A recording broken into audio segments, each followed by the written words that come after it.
Welcome back to the Ghastly Journal, where we uncover the darkest mysteries hidden within the shadows of ordinary life. I'm your host, and today we're diving into a case that will make you question the very nature of sleep itself. This is the story of a phenomenon so terrifying that it transforms our most peaceful moments into potential death sentences. Before we begin, I must warn you that what you're about to hear may disturb your rest for nights to come. So dim the lights, settle in, and prepare yourself for one of the most chilling medical mysteries we've ever explored. This is the story of when sleep becomes deadly. In the quiet mountain village of Hmong settlements scattered across Southeast Asia, there existed a terror that had no name in English. The Hmong people called it Tsog Tsuam, which translates roughly to the thing that crushes you in your sleep. For generations, this phenomenon had claimed the lives of healthy young men, striking without warning in the darkest hours of the night.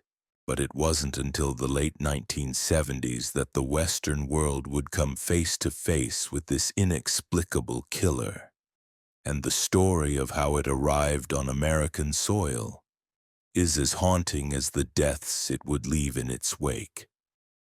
The first whispers of this deadly sleep phenomenon reached American shores not through medical journals or scientific reports, but through the desperate voices of refugees fleeing the chaos of war.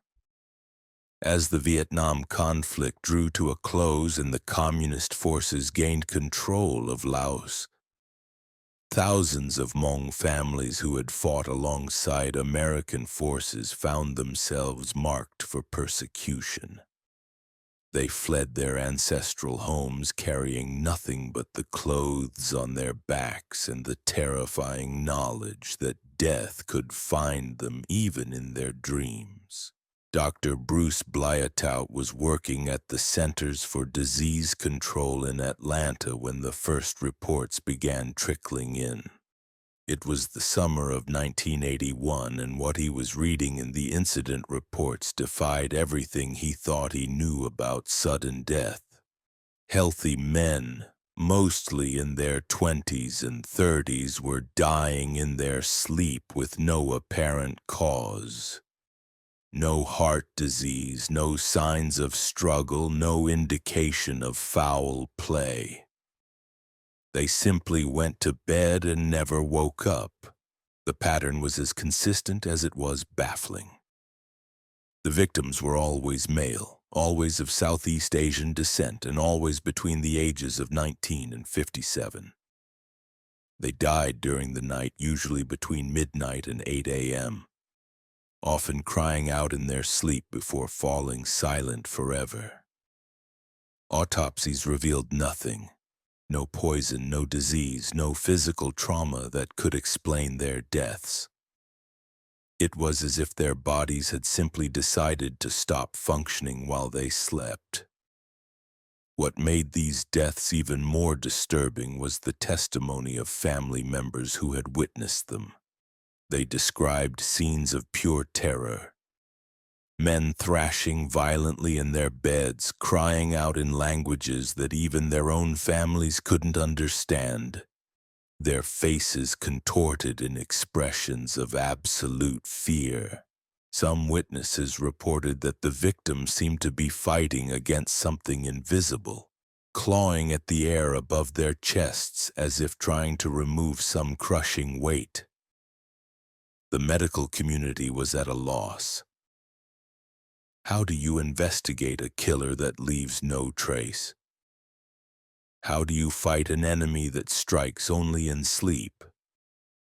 The deaths were classified as sudden unexplained death syndrome, but this clinical term did little to comfort the growing Hmong community in America, who knew they were facing something far more sinister than a simple medical anomaly. As word spread through the tight-knit refugee communities, fear began to take hold. Men started refusing to sleep alone, convinced that isolation made them vulnerable to whatever force was claiming their countrymen. Some took stimulants to stay awake for days at a time, believing that consciousness was their only protection. Others turned to traditional shamans, seeking spiritual remedies for what Western medicine couldn't explain. The shaman spoke of angry spirits, of curses that had followed the refugees from their homeland. They described malevolent entities that fed on the life force of sleeping men, creatures that had been awakened by the trauma of war and displacement. To the Western doctors studying these cases, such explanations seemed like folklore, superstition born from grief and cultural displacement. But as the body count continued to rise, even the most skeptical physicians began to wonder if there might be something more to these ancient beliefs. Dr. Neil Holtan, a pathologist at the Hennepin County Medical Center in Minneapolis, had performed autopsies on several of the victims. Each examination yielded the same frustrating result. Nothing.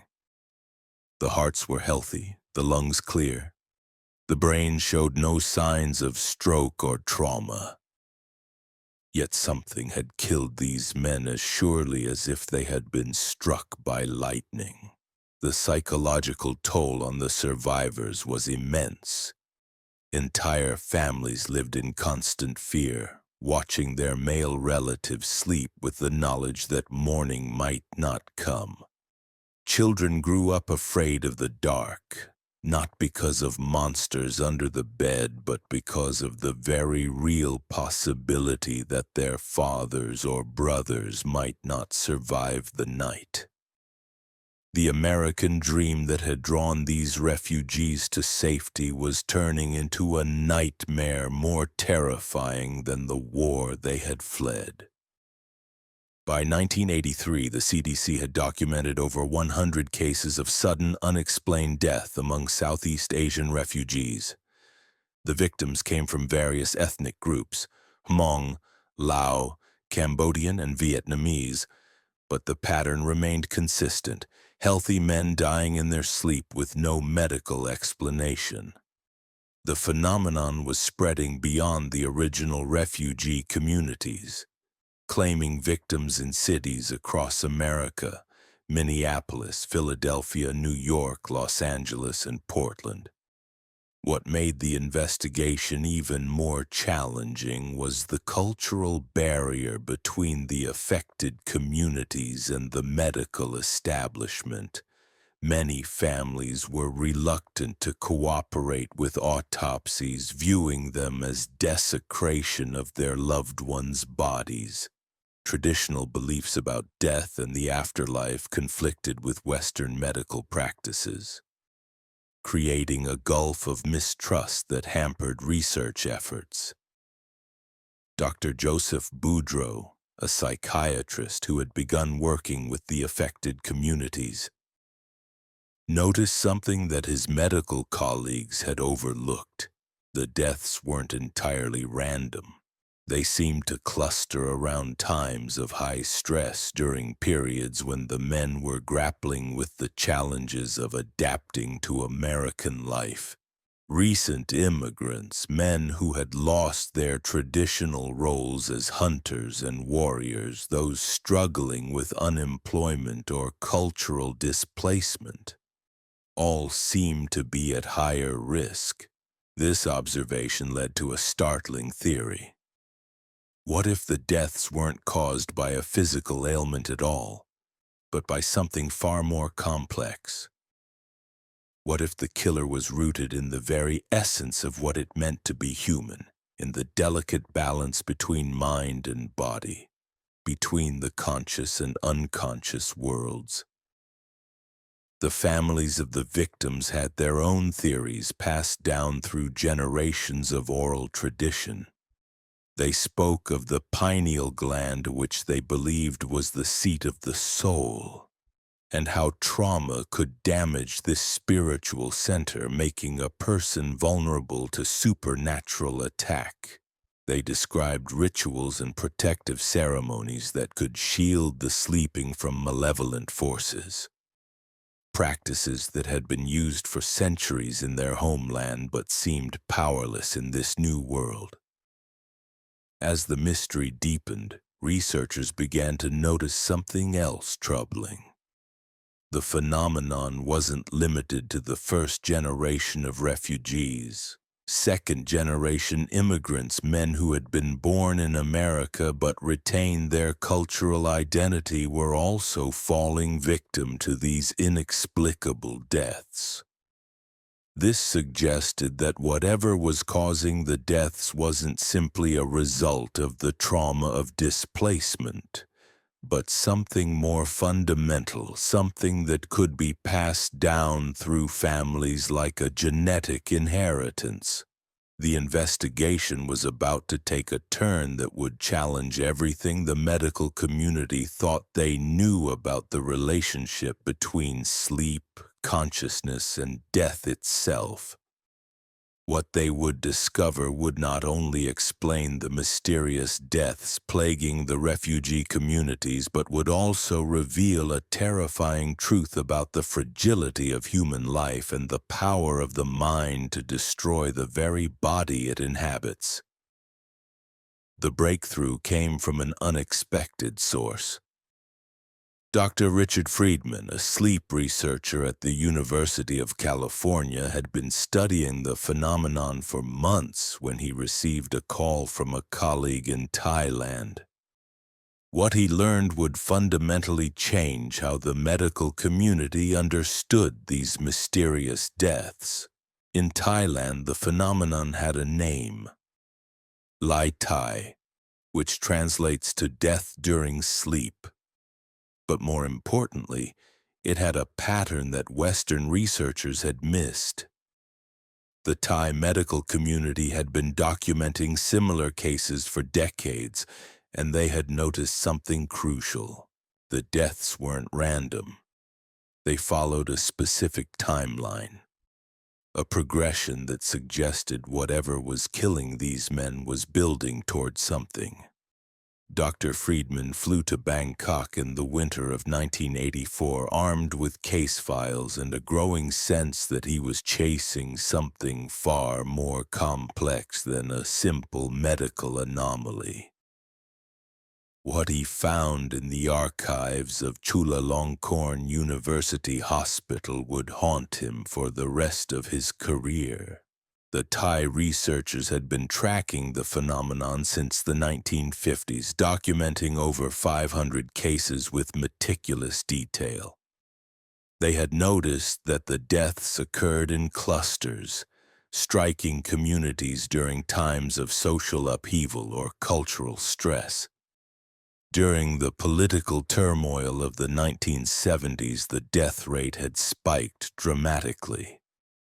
During periods of relative peace, it dropped almost to zero, but the most disturbing discovery was yet to come. The Thai researchers had found evidence that the phenomenon was spreading, not just geographically but across cultural boundaries. Cases were appearing in communities that had no direct connection to Southeast Asian culture, affecting men of different ethnicities who had been exposed to the stories of Lai Tai through media coverage or personal contact with refugee communities.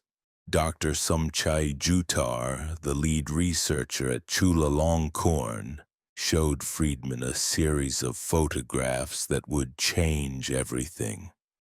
They were images of the victims' faces taken during autopsy.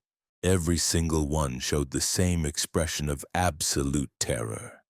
Eyes wide open, mouths frozen in silent screams. But more disturbing was what the photographs revealed about the progression of the deaths. The early victims from the 1950s showed relatively peaceful expressions, as if they had died quietly in their sleep. But as the decades progressed, the expressions became more tortured, more terrified. It was as if whatever was killing these men was growing stronger, more violent, feeding on the fear it created in the communities it stalked. Jutar had a theory that made Friedman's blood run cold. He believed that the phenomenon was not a disease in the traditional sense, but something far more insidious, a form of mass psychological contagion that could literally kill its victims through the power of belief. The more people who knew about the deaths, the more powerful the phenomenon became. The more fear it generated, the more victims it could claim. This theory explained why the deaths had followed the refugee communities to America. The survivors had carried the fear with them, and that fear had taken root in their new homeland. But it also suggested something even more terrifying. If the phenomenon was indeed spreading beyond the original cultural boundaries, then no one was safe. When Friedman returned to the United States, he brought with him a new understanding of what they were facing. This wasn't just a medical mystery to be solved, but a race against time to prevent a psychological epidemic that could claim thousands of lives. The challenge was how to study something that seemed to grow stronger the more attention it received. Dr. Shelley Adler, an anthropologist at the University of California, joined the research team with a different perspective. She had been studying the cultural beliefs surrounding sleep and death in various societies, and she believed that the key to understanding the phenomenon lay not in medical science, but in the realm of cultural psychology. Adler spent months living within the affected communities, learning their languages, understanding their beliefs, and documenting their experiences. What she discovered was a complex web of cultural trauma that went far deeper than simple superstition. The refugees had not just lost their homes and families, they had lost their entire worldview, their understanding of how the universe worked. In traditional Hmong culture, the soul was believed to leave the body during sleep, traveling to the spirit world before returning at dawn. This journey was protected by ancestral spirits and cultural rituals that had been practiced for thousands of years.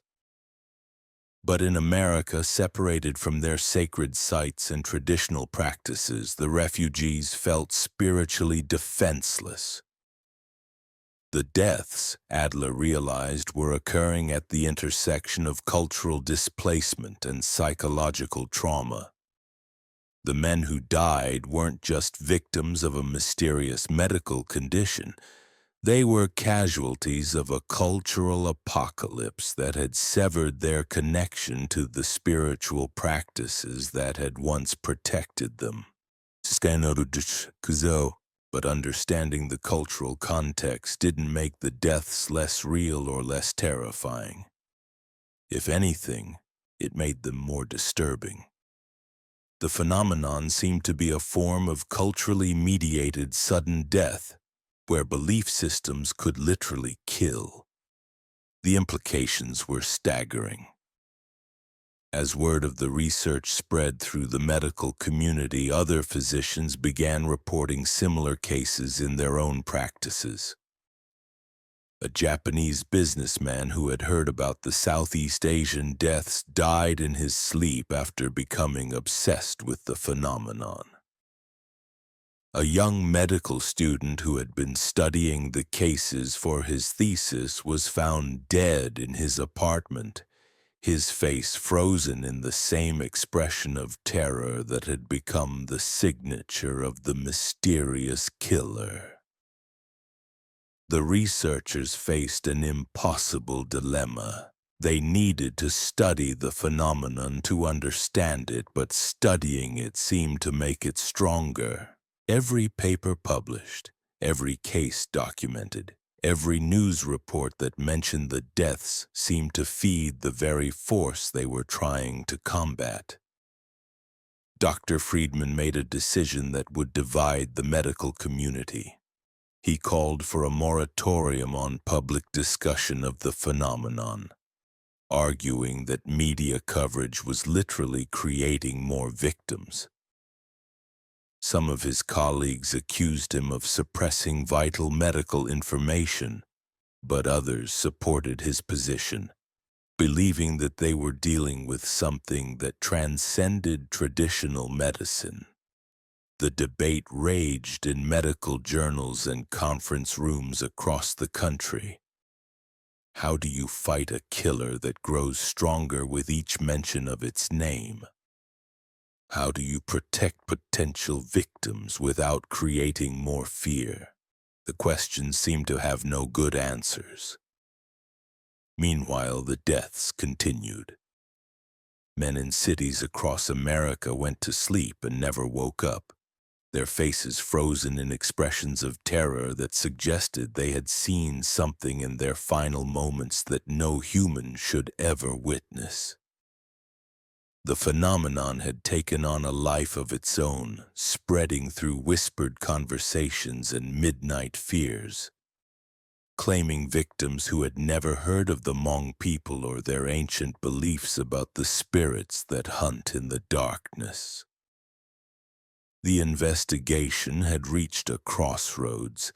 The researchers had learned enough to understand the basic mechanics of the phenomenon, but they were no closer to stopping it. In fact, their very efforts to study it might have made it deadlier. They were facing an enemy that existed in the shadowy realm between psychology and physiology, between belief and reality, between the conscious and unconscious minds. And the most terrifying realization was yet to come. The phenomenon wasn't just claiming random victims anymore. It was evolving, adapting, becoming more sophisticated in its methods of selection and execution. What had started as a cultural curse was transforming into something far more dangerous, something that could potentially threaten anyone who dared to sleep in a world where dreams and nightmares had become indistinguishable from reality. The turning point came in the spring of 1985 when Dr. Margaret Chen, a neurologist at Johns Hopkins, made a discovery that would forever change how the medical community understood the connection between fear and death. She had been analyzing the brain tissue of victims who had agreed to donate their bodies to science, searching for any physical evidence that might explain their mysterious deaths. What she found defied conventional medical wisdom. In the deepest structures of the brain, in regions that controlled the most basic functions of life, she discovered patterns of cellular damage that shouldn't have been possible. The neurons responsible for regulating heart rhythm and breathing showed signs of what could only be described as catastrophic overload, as if they had been subjected to an electrical storm of unprecedented intensity. The damage was consistent across all the victims, regardless of their age, health status, or cultural background. Something had caused their brains to essentially short-circuit during sleep, triggering a cascade of physiological failures that led to death. But what could cause such devastating neural damage in otherwise healthy individuals? Dr. Chen's research team began experimenting with sleep monitoring equipment, hoping to catch the phenomenon in action. They established sleep laboratories in cities with large refugee populations, offering free overnight monitoring to men who were willing to participate. The volunteers were brave souls who understood they might be putting their lives at risk in the name of scientific discovery. The first breakthrough came during a cold February night in Minneapolis. A 34-year-old Hmong man named Vang Pao had volunteered for the study despite his family's pleas. He had been having nightmares for weeks, dreams where shadowy figures pressed down on his chest, crushing the life from his lungs. His wife begged him not to participate, but he was determined to help find answers that might save other men from the same fate. At 2:47 a.m., the monitoring equipment detected something extraordinary. Vang Pao's brainwaves, which had been showing normal REM sleep patterns, suddenly exploded into chaotic electrical activity. His heart rate spiked from 70 beats per minute to over 200 in a matter of seconds.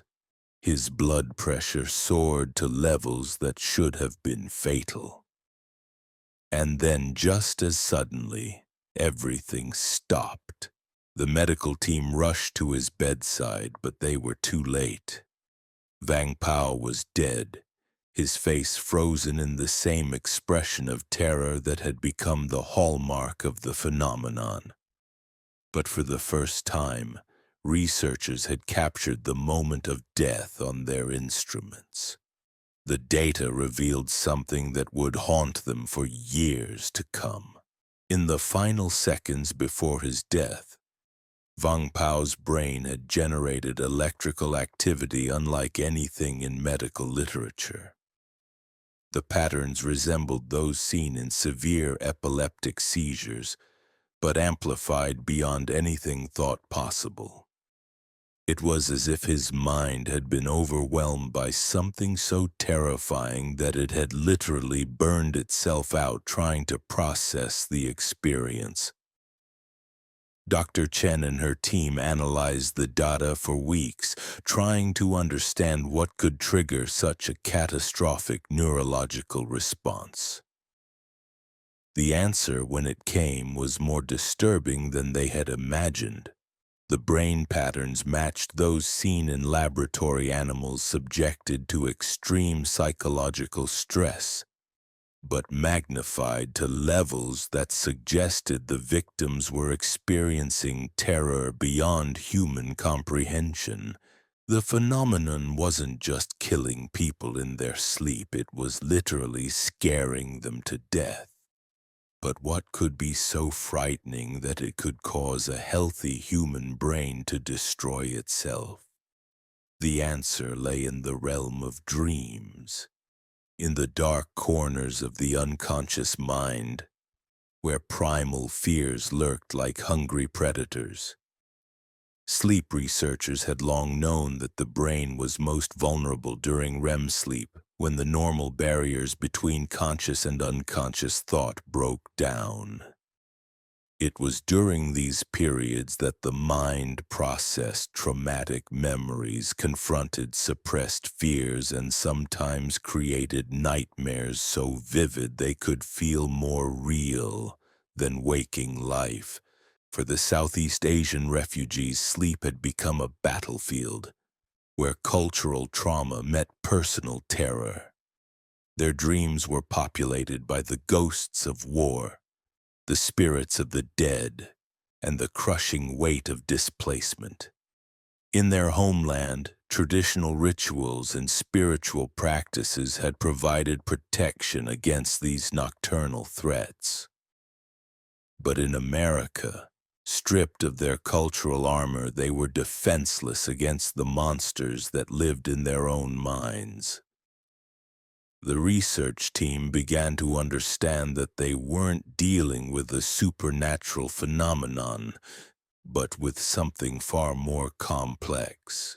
The deaths were the result of a perfect storm of psychological factors: cultural displacement, survivor's guilt, social isolation, and the constant stress of adapting to a foreign culture.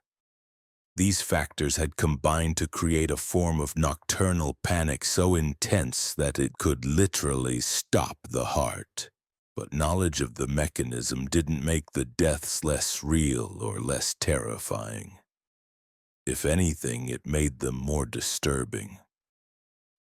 The victims weren't being killed by external forces, but by their own minds. The enemy wasn't a spirit or a curse, but the very psychological processes that made them human. Dr. Robert Ventura, a psychiatrist who had joined the research team, began working with the affected communities to develop intervention strategies. He established support groups for men who were experiencing nightmares, created safe spaces where they could discuss their fears without judgment, and worked with traditional healers to blend Western psychology with ancient practices. The results were promising but incomplete. Some men reported sleeping better after participating in the support groups, but others seemed to grow more anxious as they learned about the deaths affecting their community. The phenomenon appeared to be self-reinforcing, feeding on the very fear it created. Word of the research began to spread beyond the medical community despite Dr. Friedman's calls for discretion. Journalists started investigating the story, drawn by the mystery and the human drama of refugees being killed by their own dreams. Television news programs featured segments on the nightmare deaths, and newspapers ran headlines about the curse of the sleeping spirits. Each media report seemed to trigger a new wave of deaths. Men who had never heard of the phenomenon before began experiencing nightmares after learning about it through news coverage. The fear was spreading like a virus, jumping from the original refugee communities to the broader population. Dr. Sarah Kim, a Korean-American psychiatrist in Los Angeles, reported the first case outside the Southeast Asian community. A 28-year-old construction worker of Mexican descent had died in his sleep after becoming obsessed with news reports about the mysterious deaths. His family said he had been having nightmares for weeks, dreams where he was being crushed by invisible forces. The case sent shockwaves through the research community. If the phenomenon could cross cultural boundaries, then no one was safe. The deaths were no longer limited to a specific ethnic group or cultural background. They had become a more general threat, capable of claiming anyone who became sufficiently frightened by the idea of dying in their sleep. Dr. Chen made a disturbing discovery while reviewing the latest cases. The pattern of brain damage was evolving. The newer victims showed signs of even more severe neurological trauma than the earlier cases. It was as if the phenomenon was becoming more efficient, more deadly. With each new victim, it claimed, the research team faced a terrible realization. They weren't just studying a medical mystery, they were potentially contributing to its spread. Every paper they published, every conference presentation they gave, every interview they granted to journalists was feeding the very force they were trying to understand. The phenomenon had taken on a life of its own, spreading through the collective unconscious like a psychological pandemic. It had become what anthropologists call a culture-bound syndrome, a form of mental illness that exists only within specific cultural contexts. But this syndrome was deadly, and it was spreading beyond its original boundaries. Dr. Adler proposed a radical theory that divided the research community. She suggested that the phenomenon wasn't really about Southeast Asian culture at all. but about the universal human fear of death and the vulnerability of sleep. The refugees had simply been the first to experience it because their cultural displacement had made them more susceptible to psychological trauma. According to her theory, the phenomenon could potentially affect anyone who became sufficiently convinced that they were at risk of dying in their sleep. The specific cultural details, the spirits and curses and ancient beliefs were just the packaging. The real killer was fear itself, amplified by social contagion and cultural suggestion. The implications were staggering. If Adler was right, then the phenomenon represented a new form of mass psychogenic illness, one that could kill its victims through the power of belief alone. It was a form of psychological warfare that turned the mind against the body, using the very mechanisms of sleep and dreams as weapons of destruction. As the research continued, the death toll mounted. By 1986, over 200 cases had been documented across the United States. The victims were no longer limited to Southeast Asian refugees. They included men of various ethnic backgrounds who had been exposed to the phenomenon through media coverage, personal contact with affected communities, or their own research into the mystery. The medical community was split on how to respond.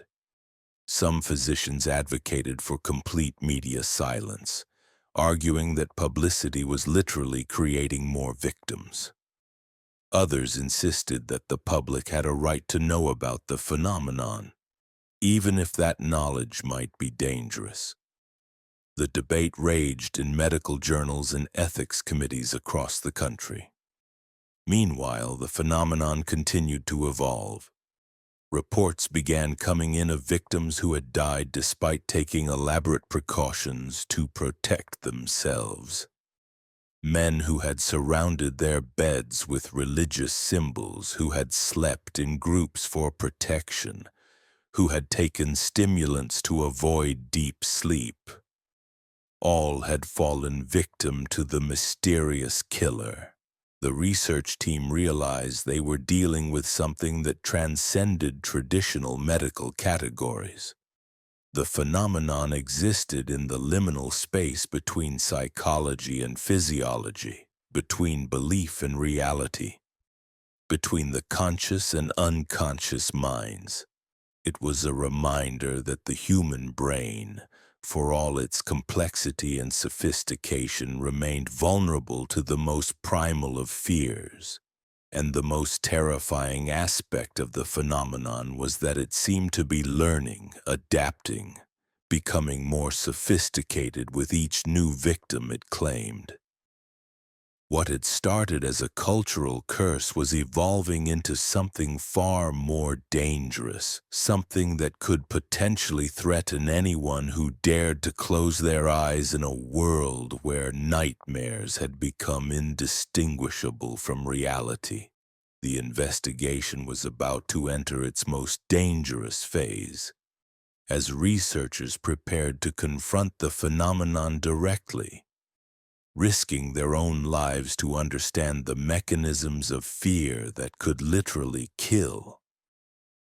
What they would discover would challenge everything they thought they knew about the relationship between mind and body, between dreams and death, between the conscious world and the dark realm of sleep where monsters waited in the shadows of the unconscious mind.